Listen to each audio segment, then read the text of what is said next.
A little strange to be standing here this morning. Crescent Hill Baptist Church, it is indeed an honor and pleasure, however, to be here this morning. I am always grateful for any opportunity that I have to proclaim the good news of the gospel from any pulpit, but as I'm sure most of you can imagine, I am especially grateful for the opportunity to stand behind this particular pulpit this morning. Thank you all for allowing me to be in this place at this time during this holy hour with each of you again this morning. Now, it doesn't look like you all have skipped much of a beat over the course of the past 24 months. Last weekend, you all shared the extravagant love of God through presents at the Louisville Pride Festival. I saw that Voices of Kentuckiana joined you all for worship last Sunday, offering hope and comfort to everyone born, that there is a place set for him or her at God's table. I stopped by the Johnson Lecture Series panel last month, and it became quickly apparent to me that this congregation continues to be a place where some of the most important conversations taking place at the intersection of religion and society continue to unfold. Each week, I see what's on the menu on Wednesday nights. And I get a little bit hungry every time I get that notification for both the food and the warm fellowship that I know takes place here. You all have not skipped a beat. In fact, I suspect, and it appears, that you all have only picked up the pace. Now, that's a little humbling for a guy like me with an oversized ego and sense of self-importance. But in all sincerity, these developments do not surprise me whatsoever, and they bring me great joy and delight. In June, our family took the trip of a lifetime. We spent 2 weeks in France. It was Brooks and Millie Lou's first trip outside of the United States. We spent time visiting the beaches of Normandy just a few days after the 80th anniversary of D-Day. We spent several days in Strasbourg, where Kate and I first got acquainted when we were studying abroad as college students 25 years ago. We spent afternoons in Strasbourg sitting in the square next to the Gothic cathedral beside an interactive public art display that commemorated Gutenberg, who lived in the city from 1434 until 1444. It was magical. And of course, we soaked in as much as we possibly could during our few days in Paris. We strolled through the Luxembourg Gardens, took our time walking through the Musée d'Orsay and the Louvre, and we saw the sunset from the top of the Eiffel Tower one evening. And of course, we ate and we ate and we ate. The French serve carbs in vast quantities at every meal. We certainly carb-loaded while we were there. Of course, some other exciting events took place in Paris this summer, aside from the Crosby family summer of 2024 vacation. Again, we visited in June, so we did not get to spectate any of the Olympic competition that began in July. However, Preparations for the games were in full swing when we were there.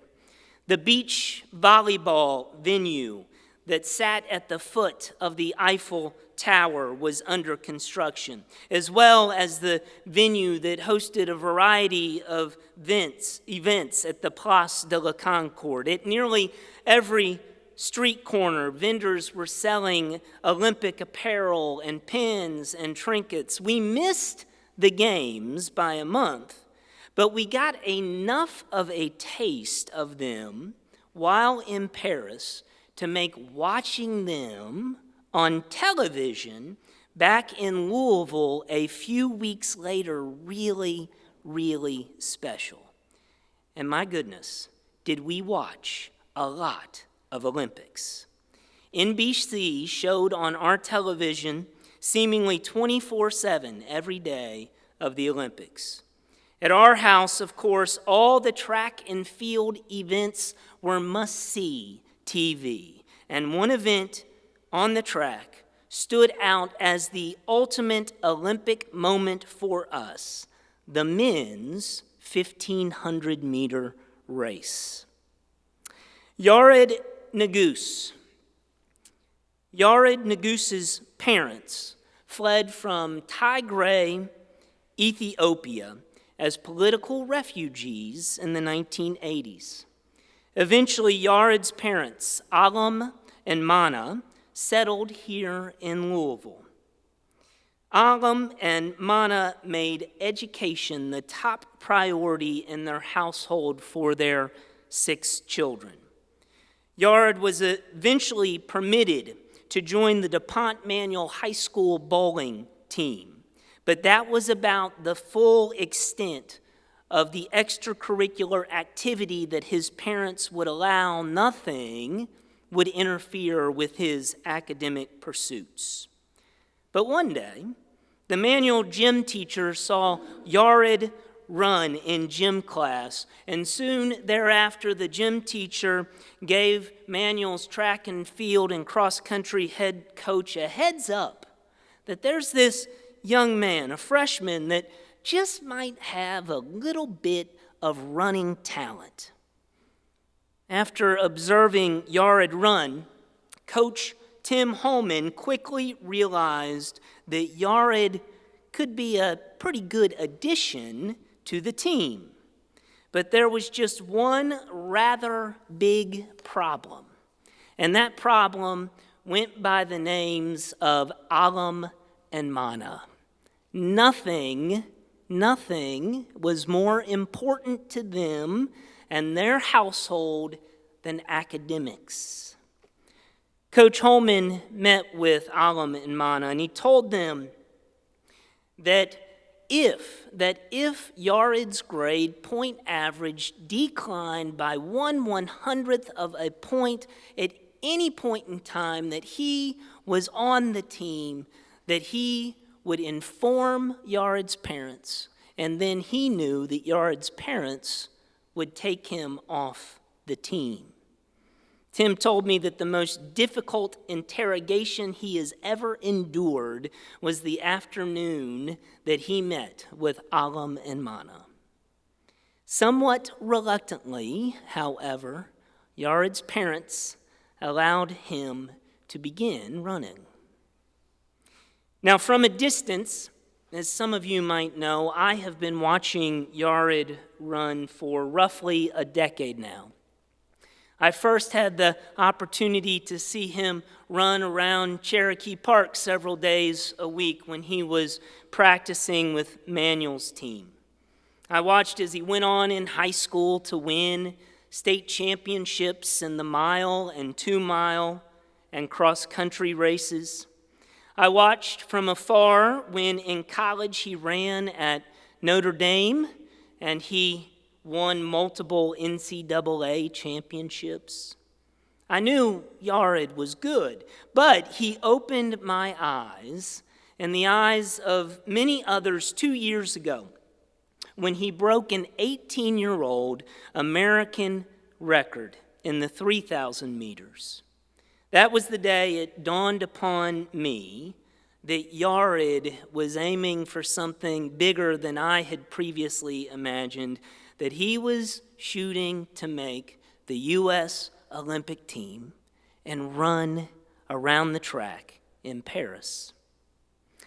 Of course, over the course of the past 2 years, Yared established himself as one of the top 5 1,500-meter runners in the world.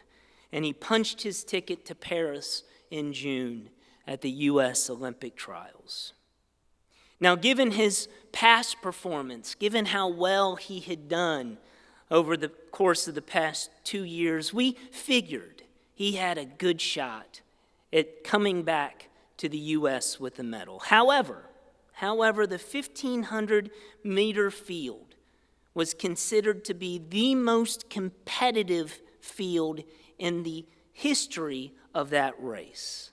The top 5 competitors had run some of the fastest times in history. Plus, you may have noticed if you were watching the Olympics this summer, strange and weird things can happen in a 1,500-meter race. People can get stuck behind other runners. People get bumped. Elbows are thrown. Oftentimes, people will fall. Unlike a 100-meter dash, where everyone stays in their own lanes, in the 1,500, competitors have the opportunity to trade paint, so to speak. As the pack rounded the final turn and headed for home in Paris, Yared found himself in 4th place with 100 meters to go. In the fastest 1,500-meter race in history, and arguably the most dramatic event of these past Olympics, Yared ended up crossing the finish line in 3rd place. All throughout the Gospel of Mark, Jesus tells anyone with ears to hear what the future held in store for him. Time and time and time again, Jesus unequivocally states the words that we found in Mark chapter 9 today, that the Son of Man is to be betrayed into human hands. They will kill him, and 3 days after being killed, he will rise again. Jesus often repeats these words and this sentiment throughout Mark's gospel. And time again, those around Jesus, particularly his closest associates, the disciples, fail to grasp Jesus' words. One day, while walking to Capernaum, the disciples were bickering amongst themselves. Upon arriving at a home in Capernaum, Jesus asked them, "What were you all arguing about along the way?" No one said a word. They may not have fully grasped Jesus' message, but they knew enough to know that Jesus wouldn't appreciate learning that they were arguing about who was the greatest, who was the best, who held the most power and influence. Those to whom James wrote a few generations later seem to struggle to fully comprehend this message that Jesus delivered. The epistle of James was likely written several generations after the time of Jesus, yet, like Jesus' immediate disciples, these later disciples struggled to align their thoughts and their actions with Jesus' divinely inspired instruction. The author of James wrote, "For where there is envy and selfish ambition, there will also be disorder and wickedness of every kind." Like the disciples who walked with Jesus from Galilee to Capernaum, who bickered amongst themselves along the way about who was the greatest. Followers of Jesus generations later apparently continued to behave similarly. Envy and selfish ambition sowed seeds that led to disorder and wickedness among them. Now, from our comfortable distance, it can be fairly easy to see how silly those attempting to follow Jesus that we meet in the Bible look. However, if we pause for a moment and are honest with ourselves, how many times have we heard these very words from Jesus about the last being first, the first being last, and failed to fully grasp them? How many times have we joined with the generations of disciples that have walked with Jesus before us and indulged ourselves in conversation about who is the greatest, or sought out recognition or wealth at the expense of investing our time and energy into serving others, or thought that gentleness and kindness are virtues that sound really good, but result to grit and ruthlessness to attain success and power. A friend of mine often reminds me that if you find yourself in a spot where you look around and all you see is conflict, then the problem isn't likely everybody else around you. The problem is probably you.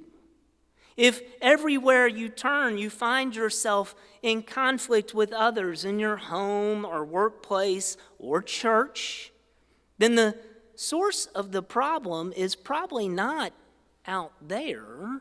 The source of the problem is probably right here. The wisdom of the author of James endures. Conflict and disorder in our relationships with others is often a symptom of our own inner envy, ambition, selfishness. Yet, like Jesus' immediate disciples and those who received the letter of James, we too continue to struggle to see it. We struggle to get it. We struggle to put that ambition and envy, selfishness aside, even when we see it's doing us no good. Thus, like any good educator, what does Jesus do? What does Jesus do? Jesus realizes that his pupils fail to comprehend the subject matter that he is trying to teach them, so Jesus tries a different approach. Jesus tries to help them fully see by showing them something because Jesus' words were not getting through. He uses a visual aid, a child. Now, as Andrea so perfectly demonstrated for us in the children's moment this morning, children require a little bit of energy, effort, and attention. Children then and children now are the most vulnerable among us. Children depend on the likes of parents, a church family, extended family, teachers, those at school, not only to learn and grow, but they depend upon others for basic survival, for breakfast, for lunch, for dinner. Children require diaper changes and feedings, help with homework, and rides. Believe me, we have learned this in recent days at our house. Rides all over the place. We have entered that phase of parenthood. And we definitely have learned as parents at our house that children also need the characteristics of wisdom described in the book of James. Peace, gentleness, a willingness by those around them to yield mercy.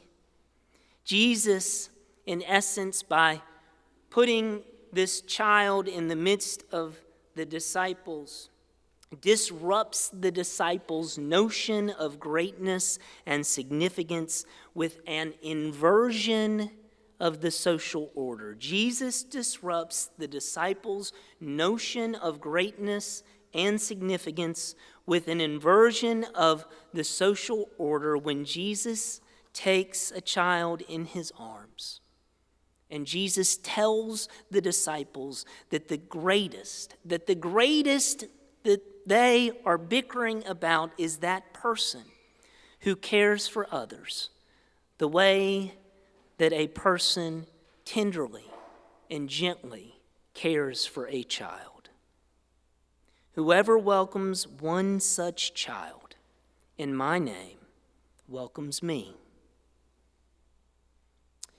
Last Monday, Yared returned to the place where his running journey began, Manual High School.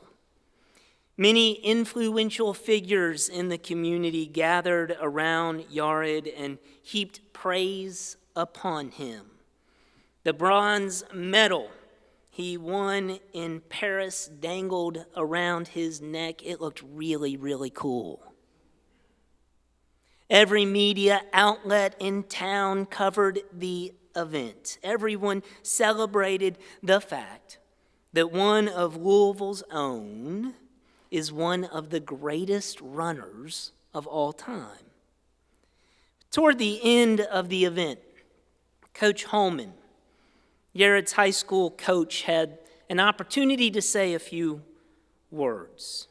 He said that he has long tried to tell his runners. Now he's coached thousands of runners over the course of the past 20 or so years that have come through Manual. But each and every day he tries to tell his runners the same thing, which is this: there is no correlation between how fast you can run and how good of a person you are.